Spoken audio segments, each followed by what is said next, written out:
Welcome to Salvage, a podcast for conversations with artists about the repurposed materials they use in their art practice.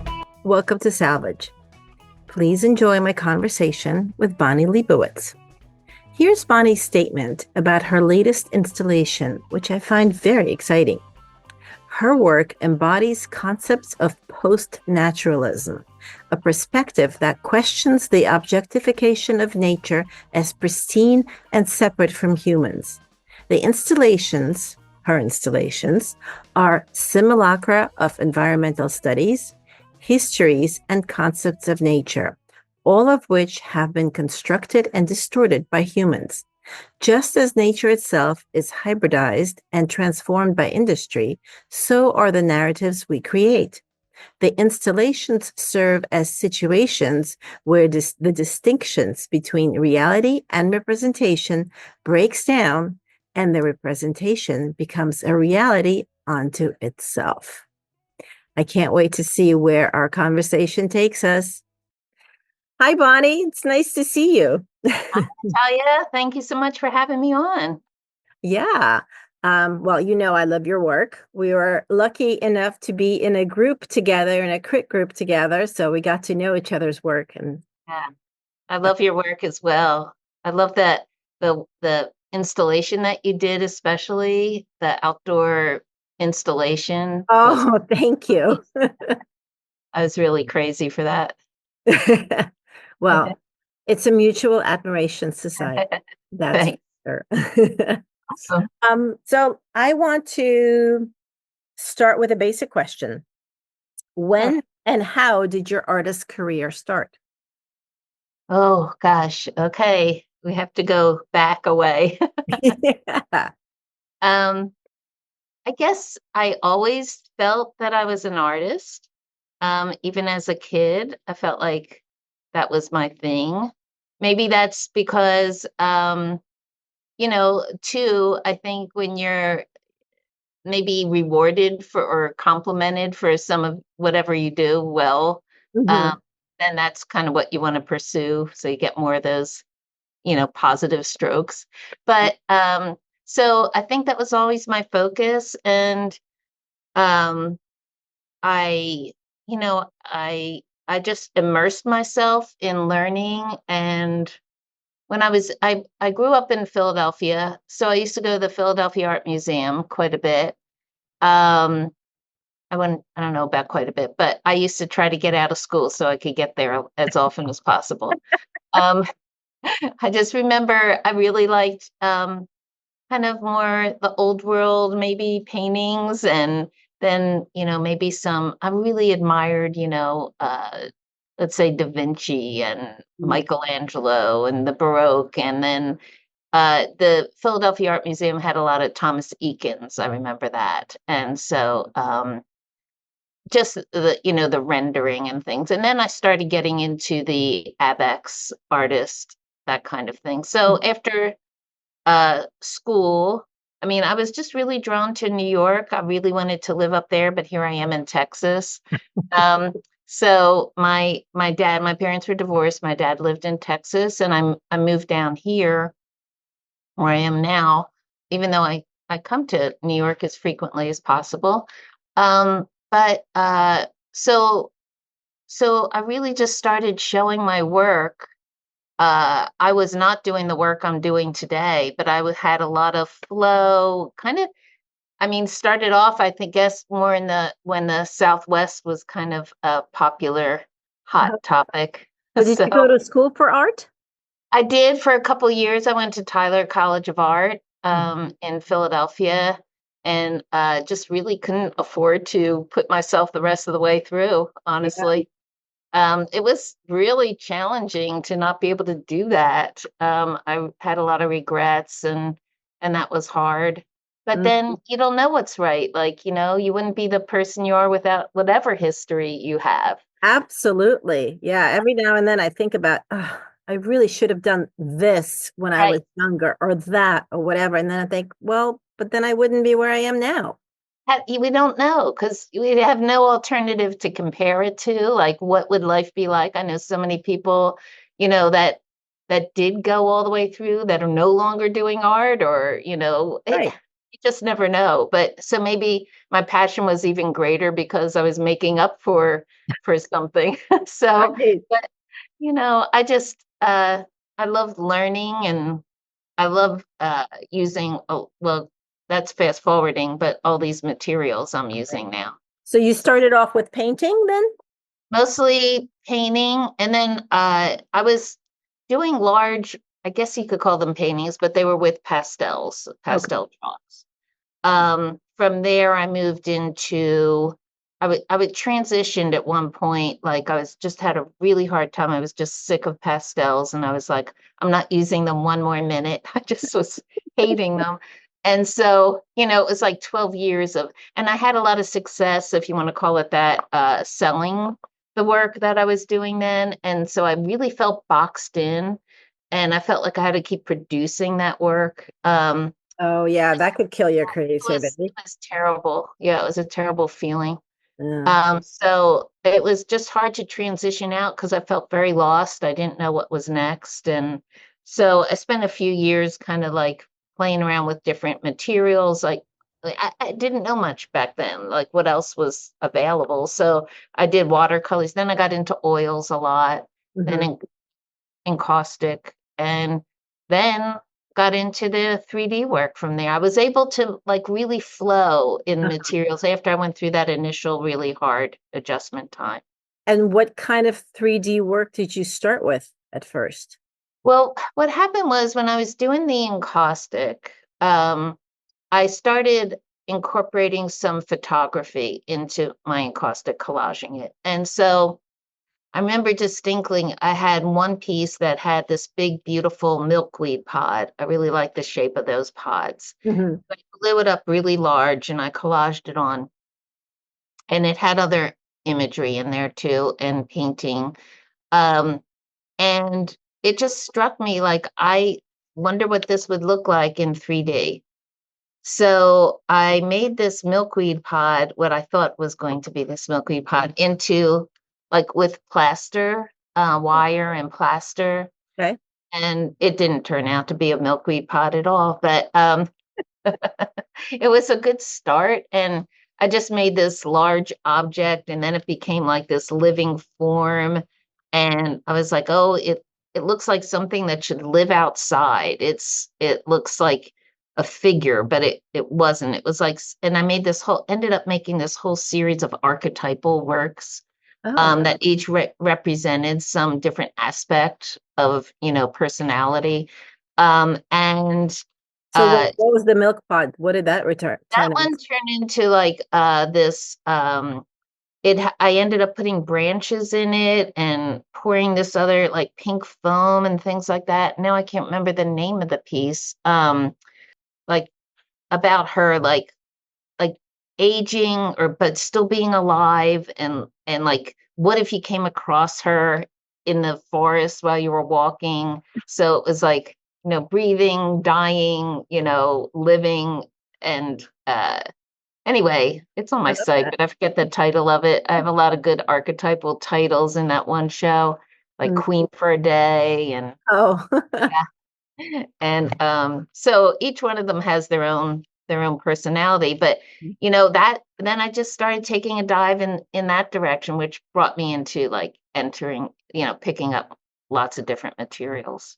now you make installations that are sort of a combination of natural materials, photography, and construction site trash. Hmm. I love that. That is just, someone just listening to me list those would be like, Right. what the? Like, it's Like how did those come together? right. So tell us, how did they come together? Well, I was doing a lot of my last few series were more concentrated on this kind of push pull of natural materials and manufactured. So, some found object, some natural. And then what I was doing was using so many materials, like Tyvek, for instance, that I would like heat it and ink it. and I still do use it, but like I made a large piece that uh everybody thinks is leaves. It looks like leaves. And so I just started getting intrigued with how plastics and papers and, all of these things can appear nature-like. Hmm. No one guesses that it's not a natural material. Oh, And wow. so I really started like looking for things like these wires that, arranging them so, they ended up looking, very much like vines. Hmm. And so a lot of the materials I was using started acting in that way. And I think once you start recognizing it, you don't even have to push it. It's just like you start recognizing that, this I hold up one material to another, manipulate it, and it becomes more organic, more nature-like. And so that interaction just kept happening more and more through the work. I just did a show that was at ACU, Abilene Christian University in Texas here, and it was fun because when we were installing it, one of the gallery director was like having so much fun because he picked something up. He's like, "Well, what is this made out of? Well, what is this? What is this?" I'd be like, "You guess." So it became kind of a game, and, and then few other people were jumping in on the game, and it was like nobody was guessing the material because I can use Duralar, I can use so many things, and whether I'm using heat or inks or whatever to manipulate it. But so that's was the trajectory, but the architectural objects came in last like about a year and a half ago. Oh, when I saw you up at Judy's. Yes. Yeah. Yeah. So Well, at upstate yeah, New York. Yep. upstate at Judy Fast. So I had that installation. When I came back, I had this really great thing happen was that I was driving somewhere and on the corner of my of these two streets not far from me, they they were demolishing a shopping center. And I mean, it was like 110 degrees out. It was so hot. Oh, And no. I was like, I have got to go photograph that. So I stopped my car and I could get in. Like the gates weren't like closed, even though they were demolishing it. Oh, wow. So I slipped in, I started photographing it, and I didn't know as much about settings on the phone that I do now about getting the largest, raw files and stuff. But I got some good size files, but not anyway, not what I would do now. But it's been a learning curve on the photography to do that and be able to print large and things. So anyway, it was so hot, it kept telling me my phone was like in danger, like, it Oh, was like, it's not no. gonna take anymore, and then I go in the car and put it under the AC till it like recovered. And it was so sunny out that like, when you can't see in your phone because it's like dark on the Yeah. screen. It's So blinding. All yeah. the bright So light. yeah, I was just like taking pictures. So it looked like a war zone. It was so torn up and but beautiful, but horrible at Hmm. the same time. And just having this large structure like crunch, like just big, like these cranes, the way it was crushing everything looked like part of it was like I said, war torn. Part of it looked like a amusement park, like with all the structure like coming up and down, and then there's Walmart in the background. So it was like said so many things. So anyway, I started thinking about how much I loved that interaction of those crushed metals looks so organic and so beautiful, Hmm. so much like they grew out of the land. And so I started collecting some of these salvage pieces and like just integrating them in my work a little bit. Okay. Before we get to the integrating, how did you start collecting them? My first move was to go back to that site, but there were lots of guys with trucks and the gates were locked, so I only got like a little bit of stuff. Um, so then I decided I had to seek out some trash. So I started looking up salvage yards, Uh-huh. and I started going to a few and going, picking things up. Once people knew that I was like I've used roots in my work for many years, like big tree roots and little ones and anything gnarly like that. And so people do bring me things, which is awesome. So I have students and they'll be like, "Hey, do you want this tree? Do you want this?" So I've gotten some smashed auto parts and things. Um, but anyway, I did find a couple places where I could, get some really good major pieces. And then recently I started, so this is again fast forward, but I started doing some welding. And Oh, wow. yeah, so while I was at the place where I'm learning, he has a giant bin of smashed stuff, and he was like, "Well, you can take anything you want out of there." And I was like, "Well, I want that." And like, but this great big aluminum, or not aluminum, it was steel, thin steel. And I was like, "But I need it cut. There's no way I could fit that in my car." I mean, it was beautiful, but I don't want to start renting a truck, and then where am I going to put all these things? Right. I'm going to need that demolition site to put everything. So he's like, "Okay, well, come on, grab an end. Like, we're gonna go cut it." And I'm like, "Grab an end? It's like 300 pounds." I'm like, "Okay." Like, I'm pretending I'm holding up the end.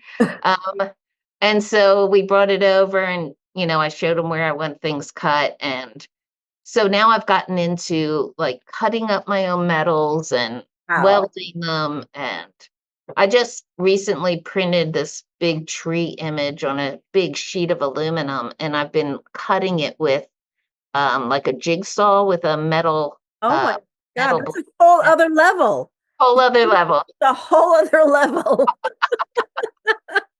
That's so exciting. Wow. Yeah, it's pretty physical. I'm like, why didn't I do that the other way around and sit at an easel now? But no, Well, you needed all that easel experience to get here, that's right. I was saving my energy, I guess. I guess. Okay, so what so now you're combining these pieces of steel or aluminum or whatever, and you're combining it with roots and branches and things Right. and photographs printed. So can you Mhm. tell me what you're doing to it all? Or and what the inspiration is? Or Yeah, what the theme is, or however you want to phrase that? right. Um, I think it's developing. The focus is how we, let's say we think of nature as nature, us as us, that thing as some inert thing over here, the building. But really, almost everything is affected, or everything is affected by our behaviors, our interactions with nature, with, it's like you go to a park, but how much of that is really natural? It's been planned, it's been designed. Yeah. It's the for deforestation, all of the things that have happened, manufacturing, and it's all positive and it's all negative. It's like I'm not making a statement pro or con. I'm saying let's look at what's happening. Like Mhm. everything is integrated. There's so much overlap now with, you know, uh, chemistry and pollutants being in our bodies and us being part of it. And you know, I've just also been like researching like landfills and just looking at how, like, there's this artist, photographer, Edward Bertinsky. He did the Anthropocene project. Ah, yes.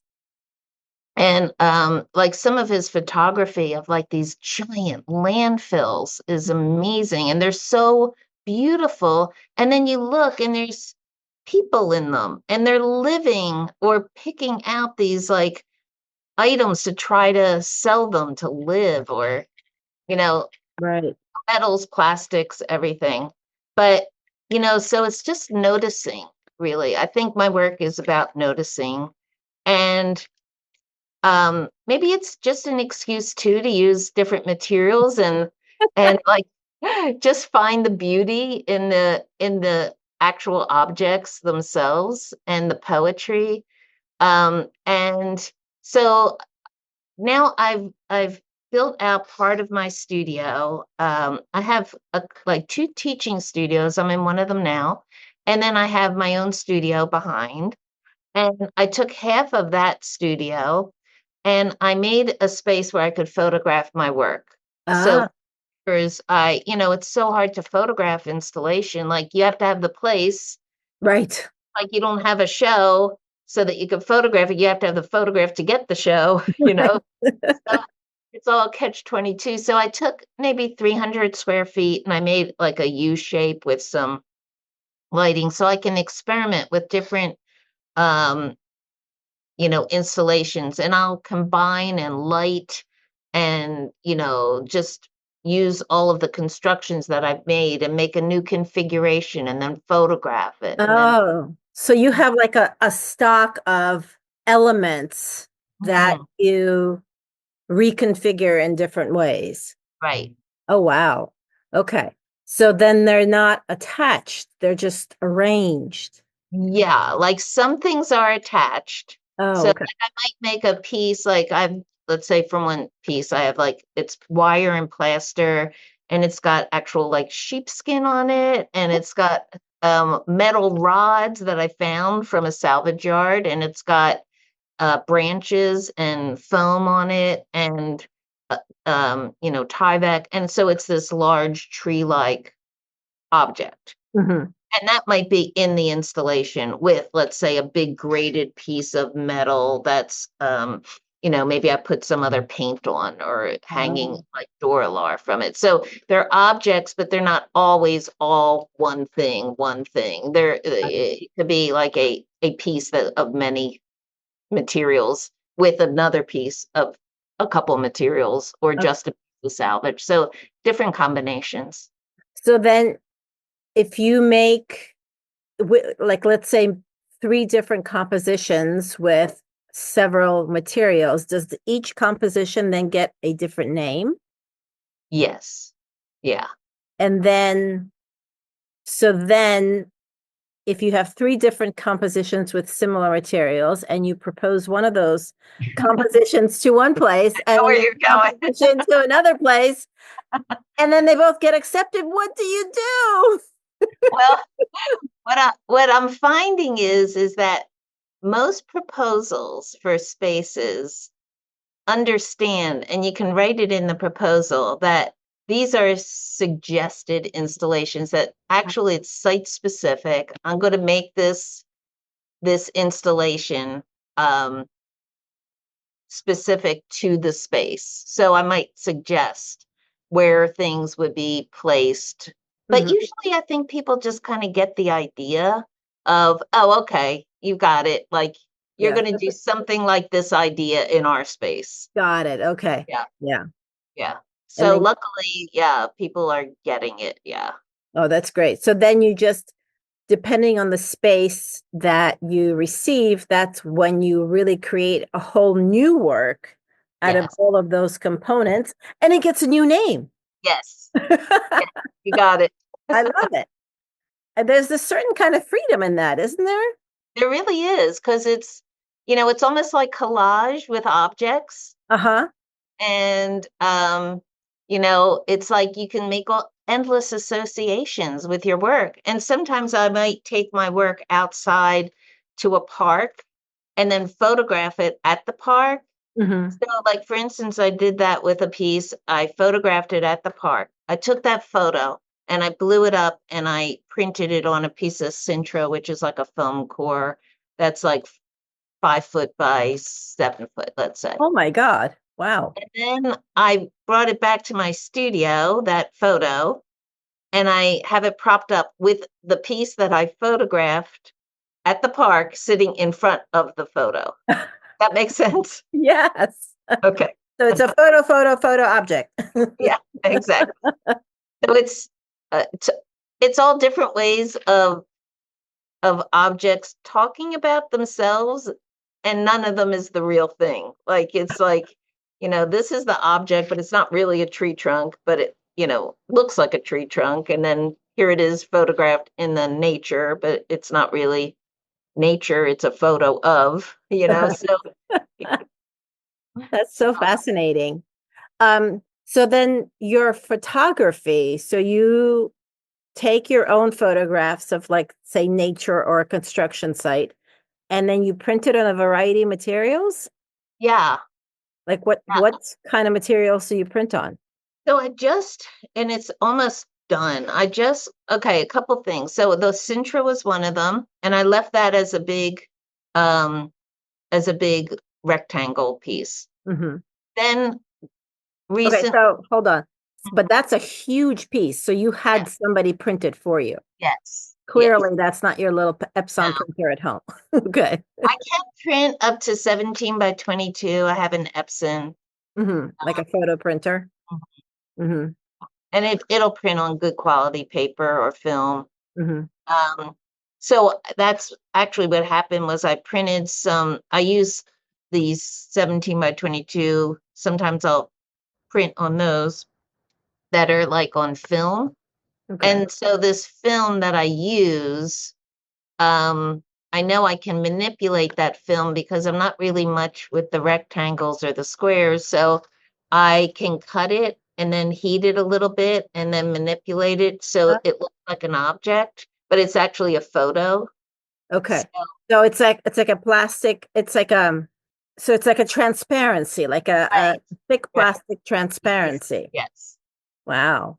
Well, they make them that are like clear, and they also make one that's got like white backing. And there are white papers that are similar to, let's say, like a Yupo paper that you could also print on.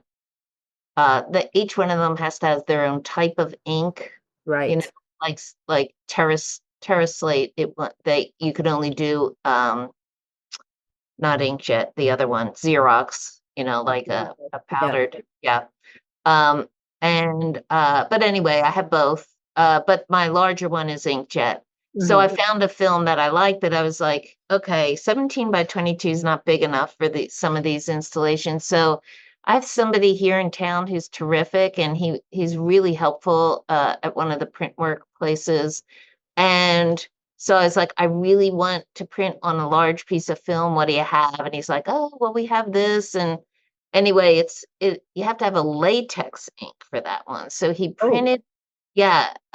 printed one of my, so I took one of the tree pieces, I manipulated it in Photoshop with some other like landscape imagery. And I sent it to him because I needed it, really large. And that one turned out like 8 foot, like four oh foot. God. Yeah.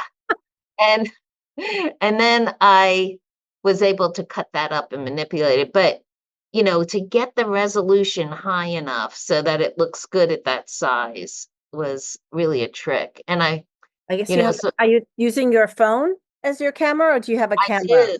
I know just my phone. I have a Samsung Android, and I put it on RAW. It'll capture RAW. And then from there, I found an app that will increase the size without losing the quality. Oh, wow. So you can double or quadruple the size with this app. Oh my God. What is the name of this app? Not that I'm going Uh, to need it, but yeah, maybe somebody I think will. it's called something like Gigapixel. I can find out the actual name. Maybe it's on my desktop here. Let's see. Yeah, Topaz Gigapixel AI. Okay. Thank you. Wow. Yeah.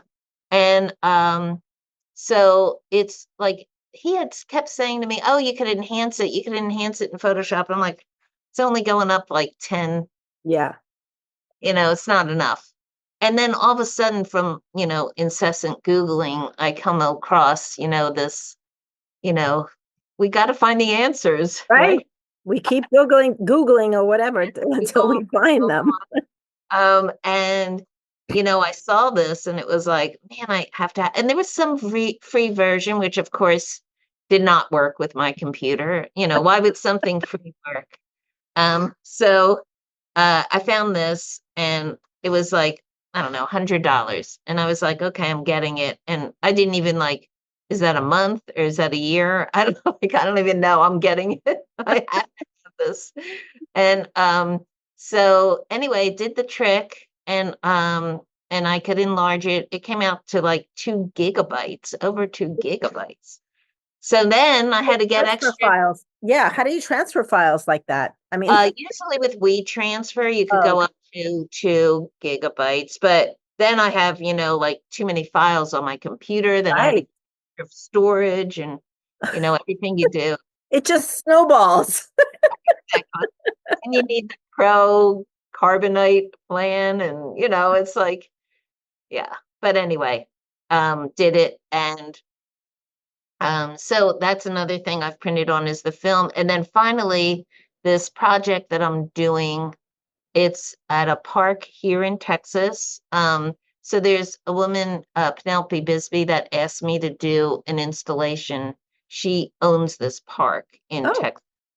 And so it's called, I'm ready for this, Jim Bob Art Park and Nature Trails. So that.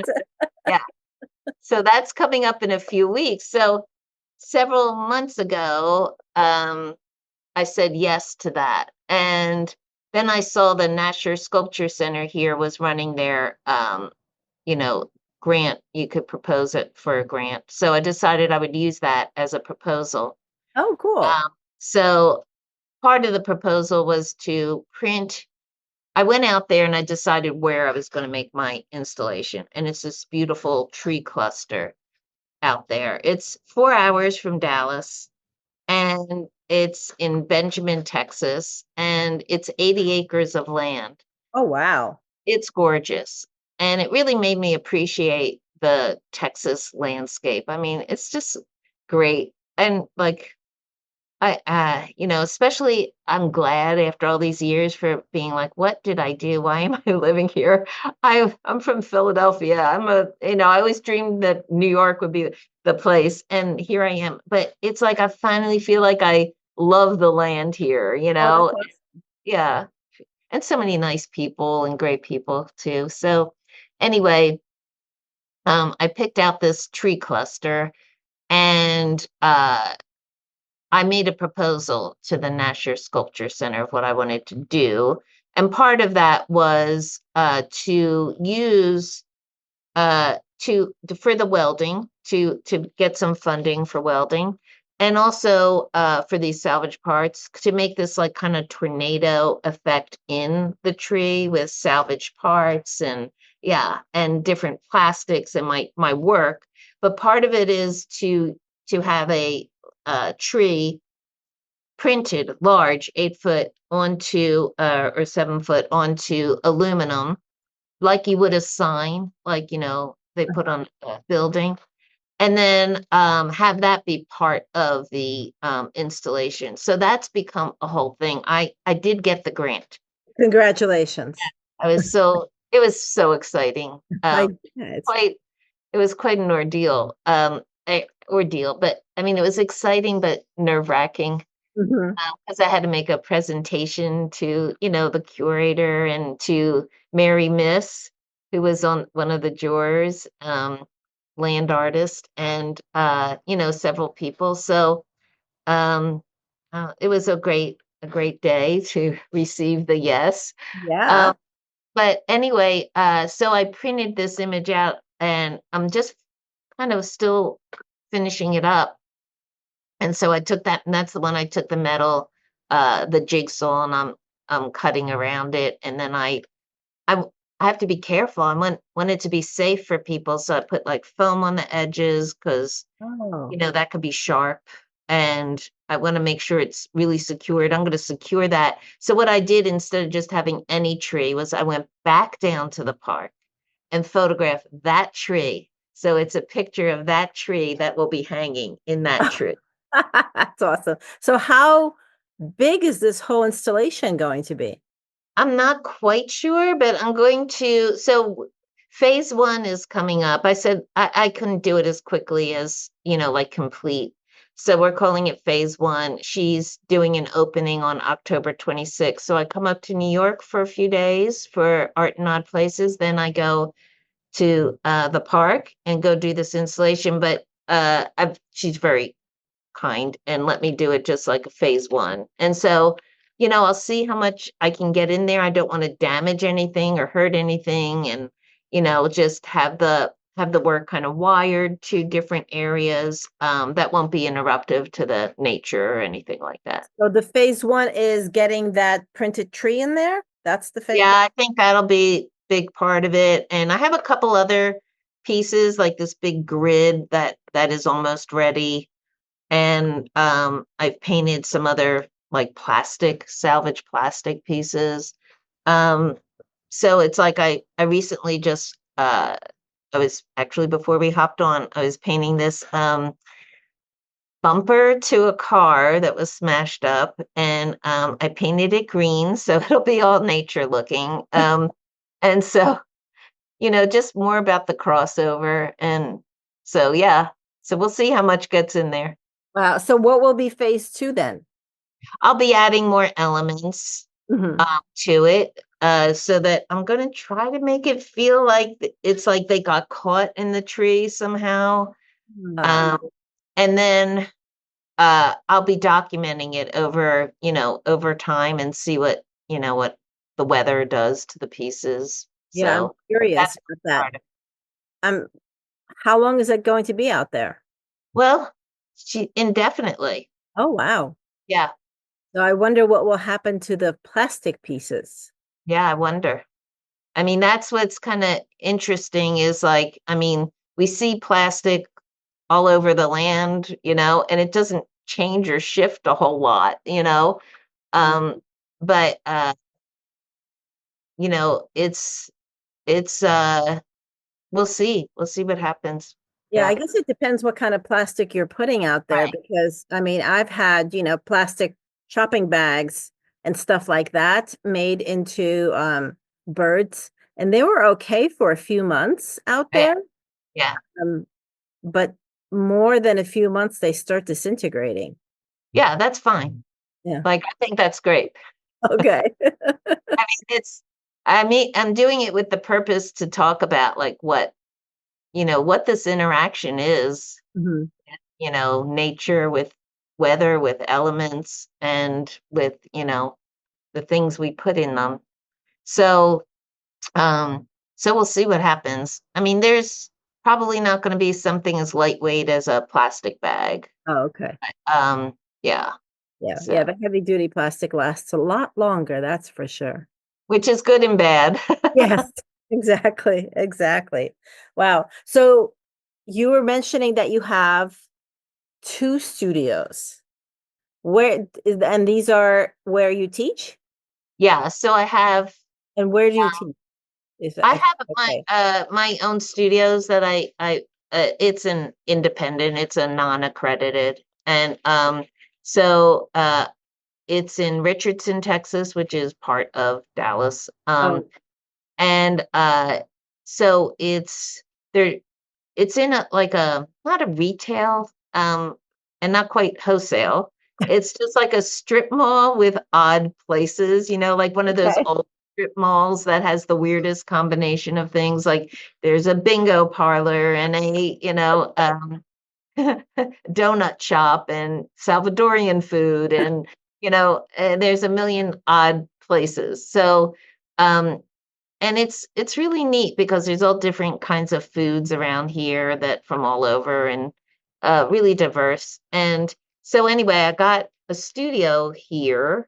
So it was like the only place I could find that had like something that was, say, 700 square feet. Like a lot of, big studios are either too big or they're downtown. So I needed something that I felt like students would come to this Mhm. area.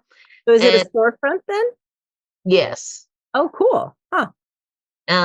But it's not open to the public. Like it's not, my doors are locked unless I'm Right. having classes or Huh. something.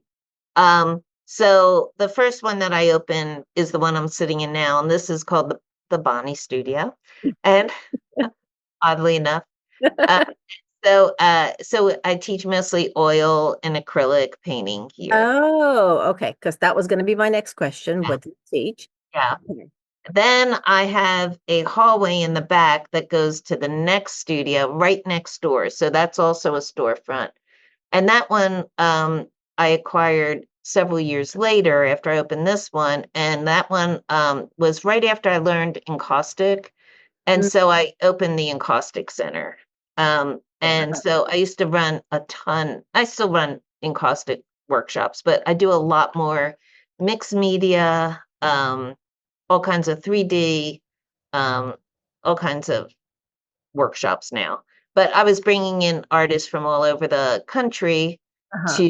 to do workshops for me here, and then people would come and sign up for those workshops. Oh, And cool. yeah, I didn't so I know would that. That's so cool. yeah, it was great. And then the pandemic hit, Right. and that took care of that. That was the end of that life.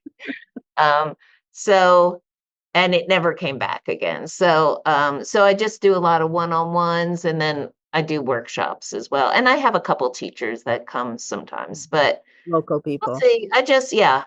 Yeah, because it was very stressful to schedule somebody and after the pandemic, and then you have to pay for the hotel, you have to pay for the airfare. Yep. That means you have to like book at least everybody in 4 or 5 weeks before. Yep. But a lot of times post-pandemic, people are signing up like last minute, like, and I can't do that with a teacher. Like, oh, wait till the day before, I'll tell you if it makes. Right. No, no, you can't. Yeah, you can't do that Um, with somebody and it who's used to especially be like, traveling there, I'm sorry? especially with somebody who's traveling from afar. Yeah. Right. Um, it was very stressful. It was a lot of changes because I had a lot of people booked for workshops that I had to either move or cancel or refund, and it was a terrible time. I can But imagine.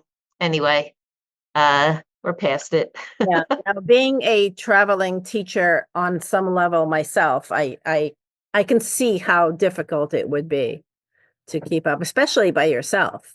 Yeah, it's like I said, pre-pandemic, it was great because I would have like I'd advertise one and it would fill the next day. Oh, wow. Yeah, and with 12 people. And then Wow. I'd have a waiting list. Sometimes, like when things were really hot, it was like a year ahead. Oh my gosh. How awesome. Wow. Crazy. Anyway, so that's next door. So those are attached. That means that my artists that come in can keep their artwork in the hallway in the back. Mhm. And that way they don't have to take it home each week and bring it back. And then a business on the other side of that went out of business. And part of that business goes behind the two studios. So they chopped it off for me so I could have that as my personal studio. Oh, cool. They're Wow. all attached to each other. So Uh-huh. when nobody's here, I use all three studios for my Right, right. so yeah, That's so awesome. yeah, Wow. So yeah. what kind of equipment do you have now to make your art in Oh, the studio? yeah, a lot. Yeah. I have all kinds of hand tools and sawzalls and what else? Drills and solder and foam and I don't have my own welding equipment yet. Yes. I have all kinds of encaustic stuff just because I've had to teach that so much. Um, but yeah, all kinds of things that cut and trim. My God, I recently got fun to a play. what's that? It'd be so much fun to come and play in your Yes, studio. you need to. I'm inviting myself over. Yes. So that would be awesome.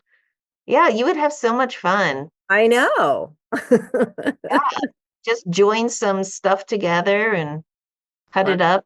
I recently got a 6-inch chainsaw, Ooh, a 6 inch. a little 6-inch. So Oh, it's like a handheld, it's battery operated, and you could cut your branches with it and stuff. oh, So okay. it's really nice. Huh, Yeah, yeah, go figure. So yeah. when you collect the scrap metal, what do you do to that scrap metal? I mean, some of it I assume is rusty and rust doesn't really stop on its own.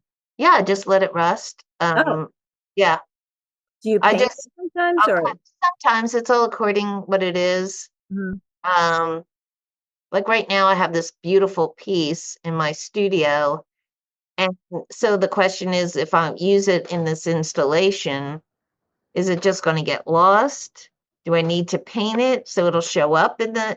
because it's like so different when you have it in your studio compared to being outside in this expansive.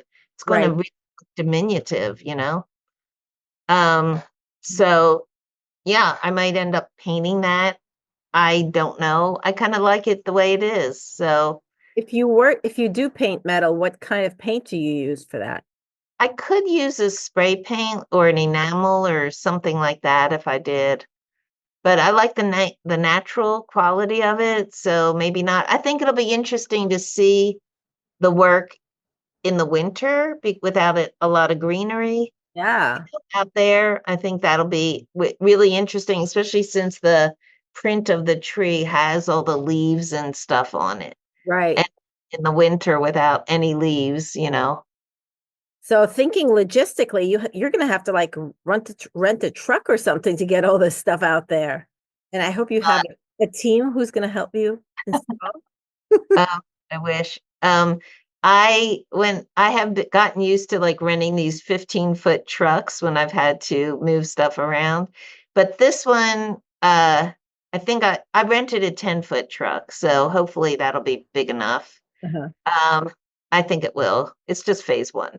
And I'm telling myself that because driving the 15-foot truck is not fun. Neither is the 10-foot.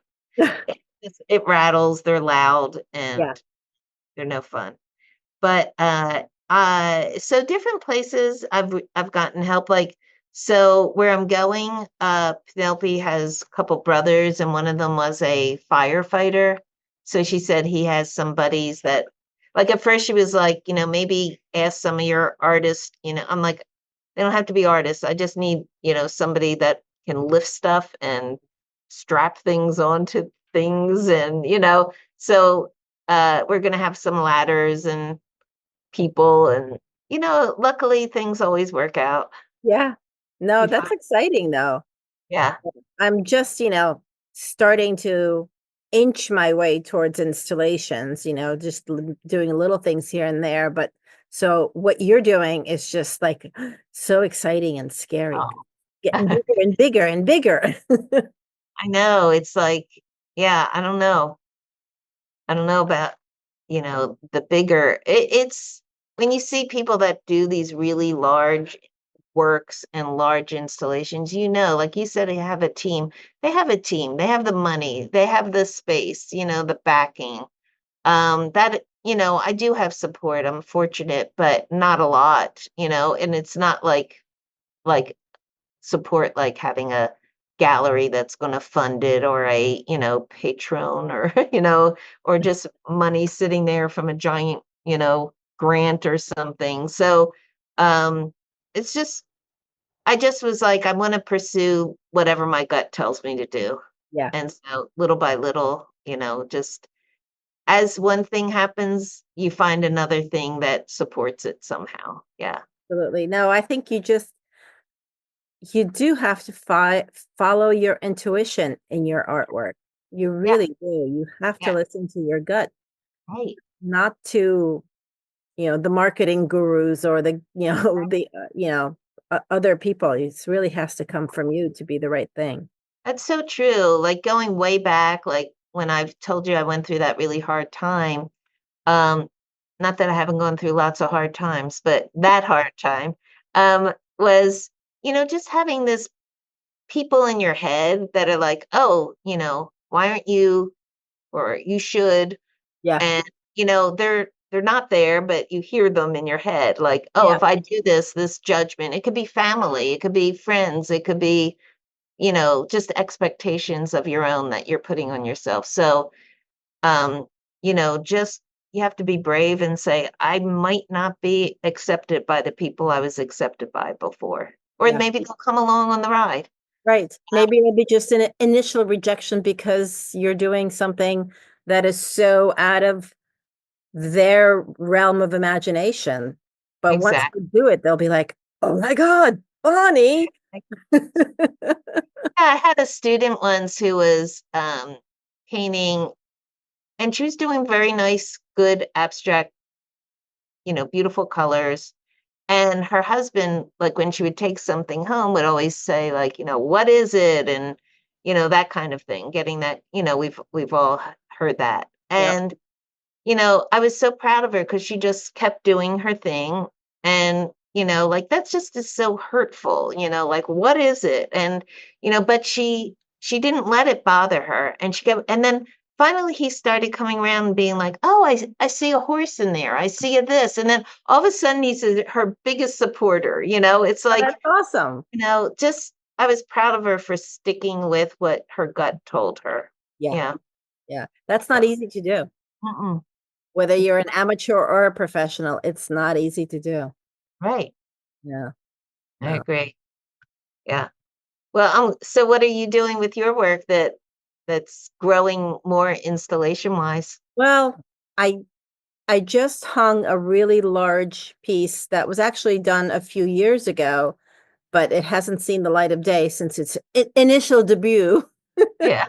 I was invited to hang it at Arts Westchester, which is a local art center here in Westchester County. Um, and seeing it again in this really large space, which was it was like it was made for that space, but it wasn't. It was made for some trees outside, you know. Yeah. Now it's like in this space and it looks like it was made for that space. Oh, It's awesome. it's really exciting to see it Yeah. again, it's been in storage, rolled up. Um, and it's starting all sorts of, thoughts pinging in my head about, oh, I want to do more. There was a reason why I did it so large because I want to do more and Yeah. large. So Yeah.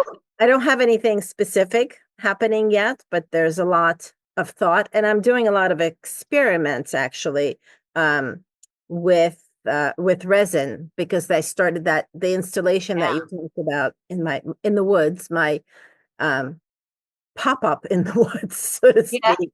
Uh, Yeah. that started my experiments with resin, so I'm doing more with that.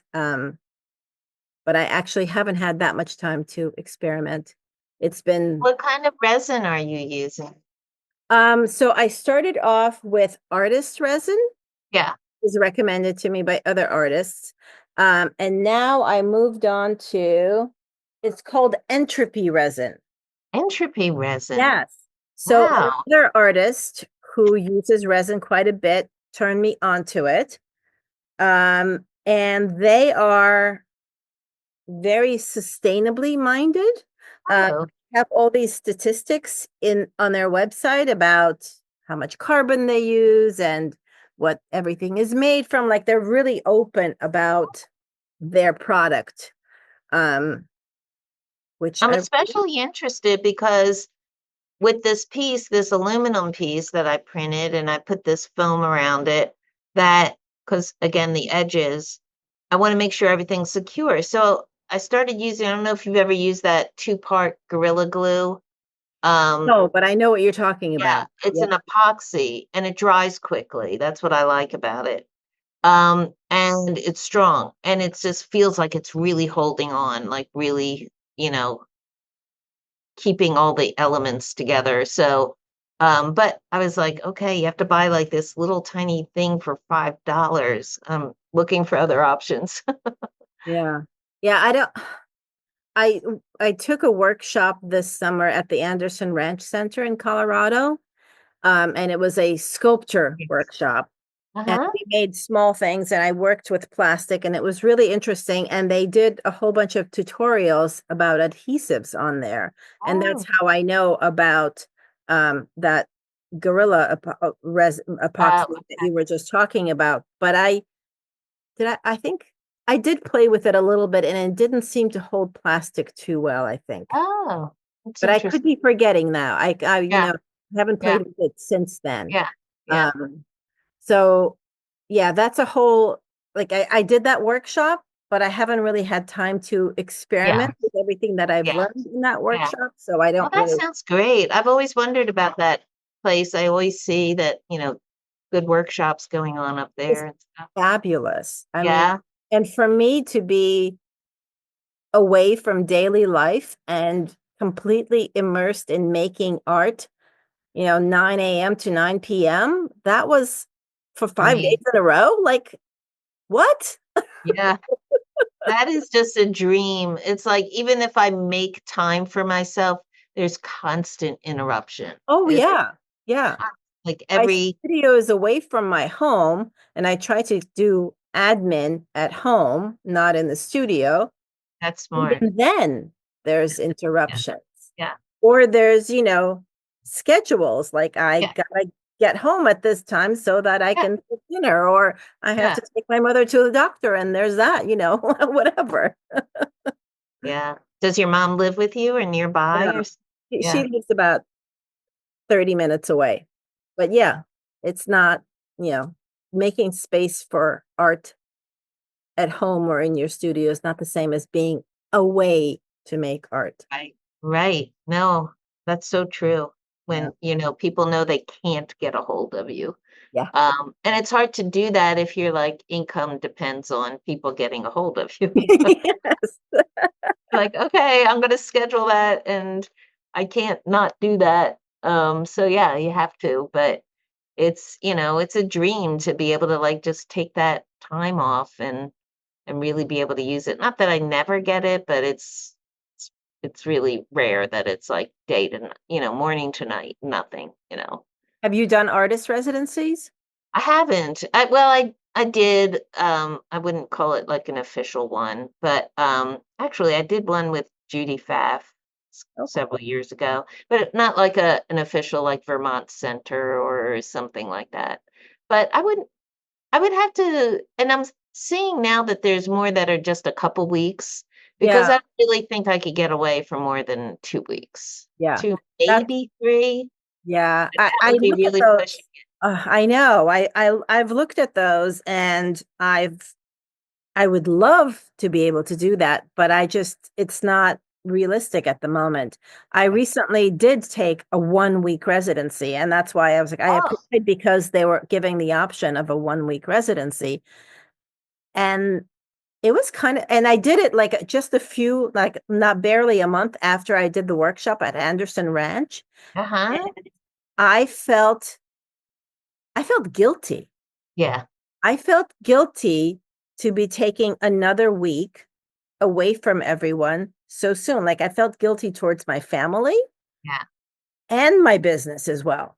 I mean, I yeah, did keep up with my business a little bit on both times, in the evenings or whatever. But if like it took a lot for me to let go of my guilt the second time, especially. yeah. I was just away, and now there's again somebody else has to take care of my dog and Right, feed right. my kid and all of Yeah, that. yeah, yeah. It No, was hard. that's so true. And, like my students are always, oh, don't worry, like, well, and I'm like, yeah, but I do because I need an income. I don't like, I can't survive like without, like, oh, I'll just take a month or, like, no, but who knows, maybe at some point I can better, but right now I would say 2 weeks would feel like the most comfortable, I could do right now. But so, and there are some, I've seen some, and I've even seen some that are funded. And Yeah. I recently saw one that was about materials Oh, cool. specifically. If I can find it, I'll send it to you. Okay. And they have like a 5 week or a 2 week Mhm. kind of thing. So anyway, maybe that's something for next year to start Yeah. applying I different did things. have a few artist friends have told me who've done a lot of residencies have said that really 1 week is not enough.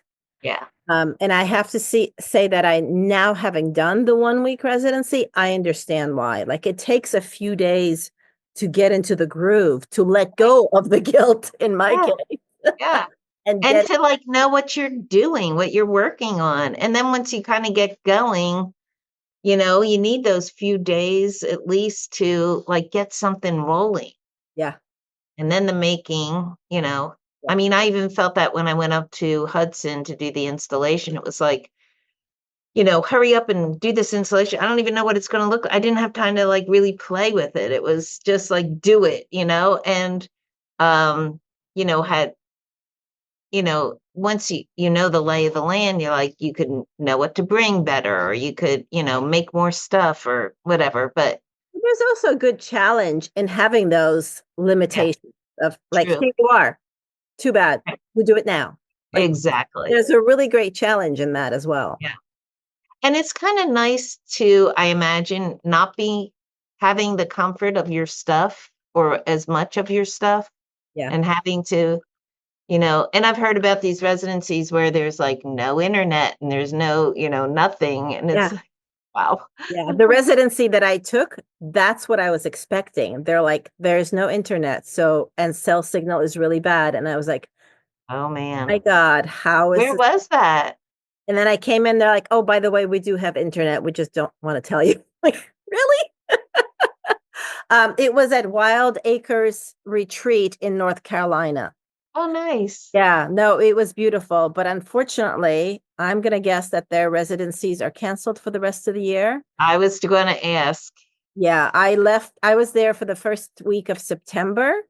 Um, And when Hurricane Helene happened, they had 60 people up there because they don't only do residencies, they only do like 3 residents at a time, but they also have workshops and retreats and things like that. They have like a whole campus. And they're on top of a mountain, like literally on top of a mountain. And all the dirt roads leading up to it got washed away. They had Oh, 60 people to evacuate by helicopter. oh my gosh. Yeah. It's Yeah. terrible. Awful, awful. I mean, luckily, I think from what I understand, they didn't receive that much damage to the structures there, but all access to them is cut off. Like all those people evacuated, like they left their cars up there. Like it's going to be months before they can go get Once. their cars. I mean, there's so many horror stories out there. It's just unbelievable. Awful. It's awful. I'm doing a fundraiser actually. It's still Okay. happening. I had a bunch of cards that I made that are really abstract, and I put it up on my website, and Oh, I remiss. I should talk about it again on social media and send out a newsletter. But yeah, I'm giving 90% of the proceeds from these cards. I'm going to send it to North Carolina Arts Foundation. So it's going to go oh, directly good. to artists. Yeah, that's great. I mean, just people lost their studios, their everything. Yeah, especially in Asheville, that whole River Arts Yes. District, it's just Mhm. awful. Yeah. Awful. I can't You see imagine. people like just digging out like this mud, and you're like, really? Could it ever possibly be rescued? Like, I guess, but And the people whose houses just washed down the still, drain, yeah, like, completely gone. just Yeah, awful. crazy, terrible. Horrible. So that's our climate change. That's right. That's right. Yeah, there it is. Yeah, I saw a post somebody, and I try to stay away from a lot of news. It's so draining to Yeah. watch all the news, but I saw that apparently there's, I guess, climate deniers, and they're talking about um how the government manipulated the weather for this to Ah, happen. I don't know there if you you've go. seen that. That's what And happened. right, but then somebody else posted a really good meme that I thought was just so great, and it was a picture of a fracking plant. Like, this is the machinery that was used to manipulate the weather. There you go. Why There don't it they just have like a little Wizard of Oz back there, like making all of is. this? Oh Like, boy. yeah, it's funny. Who knows? Yeah. Where people, our algorithm, what it's feeding, whatever, somebody wants to buy into. So, Yeah. It's funny and it's really, really scary at the same time. yeah, it's a scary time Yeah. for sure. Yeah, very stressful. A lot of stresses. Yeah. Really. Yeah. Sometimes it's actually hard to concentrate on your work because of all the Yeah. outside stresses. I think that is a balance that we have to like play with, like, because, you can watch the news and get in this mindset of the horror Yeah. and start playing around with what's right, what's wrong. And, then you go in your studio and you're supposed to have this, freedom to be, and you're like, who am I to be creating Yeah. this thing when all of this is going on? And then you think, well, who am I to not be doing it? Like, we want to be also carrying on and, you know, being mindful at the same time. And, it's I think in times like that, it's always hard. It's always a lot of guilt and, especially people who are really affected. Like, how do you have joy when there's so much pain? So, Yeah, like we get to be the privileged who didn't suffer in a war or a hurricane or whatever, and mhm. we have I to mean, keep going. a couple of years ago, we had this very, very bad freeze here, believe it or Yes, not. Did you remember? I remember that. Yeah. Dallas? Yeah. And I had many people, no electric in the 40 degree, in like my apartment was 40 degrees for like 4 or 5 days. Oh my God. And you couldn't get out because it was ice all Mhm. over. And, it was below zero for like several, I don't know, more than several, many days.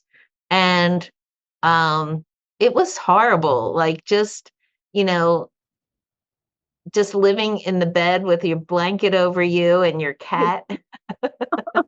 And like he was so cute. Like whenever sometimes the electric would come on for like 15 minutes and he would run to his fountain and Oh. have a drink because he, has to have the running water, not just water. Oh. And um and I would run and get a hot coffee real quick, and then the electric would go out, and then we'd be back under the covers. I mean, he knew what was up. Like he's like, I'm with you. I'm under the covers. Oh. And um, you know, and then like, things get better, and then you think about like, for everybody else, they could just turn off my news, just like I could turn off the news about what's going on myself, in Yeah. North Carolina or, and it's like, but that people are out there suffering, but it's like we all have our turns, but I haven't had that bad. Like, Yeah, me either. Yeah. yeah, No, I guess we have to count our blessings and keep going. yeah. I don't even know. Is it a blessing? Because it's like, who gets to have the blessing? It's Right. like, you know, doesn't make any, it all seems random. That, you get to live this way and have these things going on and that other person doesn't. Yeah. It's just, doesn't just seem so random. I don't know. I'm sure there's probably something not random about it, but feels Yeah. like it. I don't know what it is. Yeah. Yeah. Yeah, we're not privy to all that. No. And it's probably better that way. Yeah, maybe so. Thank you so much, Bonnie. That You was are most welcome. It was really fun to catch up with you and hear what's yes, going on with you yes. as well. So you have this installation coming up at the Jim Bob Art Park, That's right. and that's opening when? That's the 26th, Okay. phase This one. And I'm podcast should also be going to out be up. by I'm then. sorry. This podcast should be out by Oh, then. okay. Be out next week. Oh, awesome. Yeah, I'm going to be up I don't know if you're coming out. I'm going to be up for Art in Odd Places. Yes, I'm hoping to make it out there on Saturday. But this Awesome. podcast, for those listening, will be out after this. So Okay. go to artandoddplaces.com to catch up. Yeah. Yeah. So I'm going to be on 14th Street. It's part of my series of Trees I Have Loved Hmm. is the name of the series. And so I printed uh, a piece of fabric that, is a image of a tree to talk about like what other material. Yeah. And it's on like a silk organza type material. And so it's like I'm going to ask people if my tree can give them a hug.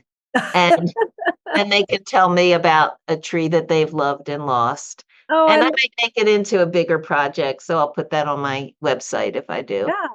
Oh, that would be awesome. So are you going to be recording any of these? I think I will.